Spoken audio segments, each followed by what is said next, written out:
දරුවෙක්ගේ අධ්‍යාපනය දෙමව්පියන්ට ගුරුවරුන්ට ඉතාමත්ම සංවේදී සහ වැදගත් මාතෘකාවක්.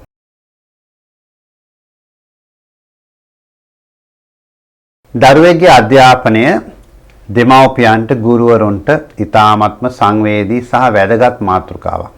දරුවට උනත් තමන්ගේ අනිත් සමවයසේ දරුව සමග කටයුතු කරද්දී අධ්‍යාපනයේ අභියෝගයක් වෙනකොට අධ්‍යාපනයේ යම් දුර්වලතා පෙන්වෙනකොට ඒ දරුවා ඊටම සංවේදී සහ විවිධාකාරයේ ගැටලු සහ අභියෝග වලට මුහුණ දෙනවා.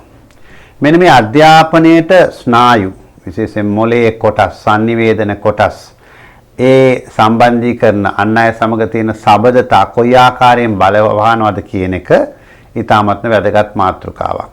මේ කාරණය අද ලෝකයේ සලකනවා special educational needs කියලා. SEN කියලා SEN. ඒ කියන්නේ අධ්‍යාපනයේ විශේෂ අවශ්‍යතා ඇද්දැයි සොයා බැලීමේ ක්ෂේත්‍රය හැටියට සලකනවා. මේ ක්ෂේත්‍රය සලකන්නේ නියුරෝ ඩෙවලොප්මන්ට් නැත්නම් ස්නායු වර්ධන ක්ෂේත්‍රයක් හැටියට තමයි වර්ගීකරණය කරලා තියෙන්නේ. එහෙමනම් පැහැදිලිවම අධ්‍යාපනයේ අභියෝගයක් වෙනකොට එය මොළය සහ අනිකුත් sannivedana ඇතුළු තියෙන ස්නායු පද්ධතිය කොයි ආකාරයෙන් සම්බන්ධ වෙනවද කියන එක පිළිබඳ දැනුමක් දරුවට පුළුවන් නම් දරුවටත් ඒ වගේම කෙසේ වෙතත් දෙමව්පියන්ට සහ විශේෂයෙන් ගුරුවරුන්ටත් මේ පිළිබඳ දැනුමක් තිබීම ඉතාමත් වැදගත්. අද ලෝකයේ මේ පිළිබඳ විශේෂයෙන්ම විද්‍යාව නැත්නම් ස්නායු වර්ධන විද්‍යාව දියුණු වෙලා මේවා පනත් හැටියට නීති හැටියට පවා පැමිණිලා තියෙනවා. අපි ගත්තොත් එහෙම 2001 දී එක්සත් රාජධානියේ පනතක් සම්මත වෙනවා SCND පනත කියලා නැත්නම් SEND පනත කියලා. ඒකේ කතා කරන්නේ Special Education Needs and Disorders කියන පනත.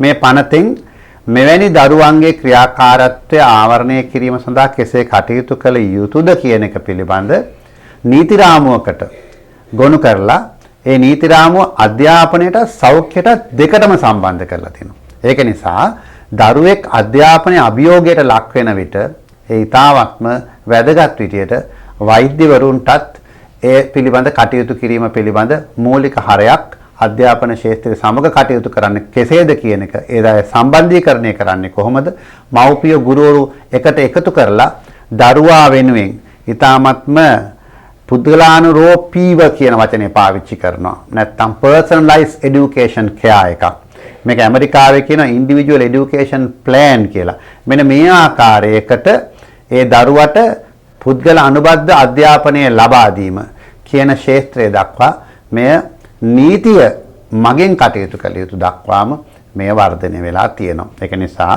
විශේෂයෙන්ම දරුවන්ගේ අධ්‍යාපනය ස්නායු වර්ධන කියන ක්ෂේත්‍රයත් එක්ක සම්බන්ධ වෙන්නේ කොහොමද කියන එක අපි සොයා බැලීමට අවශ්‍ය කරන දැනුම් සම්භාරය ලබා දීමට කටයුතු කරන්නට හිතුවා.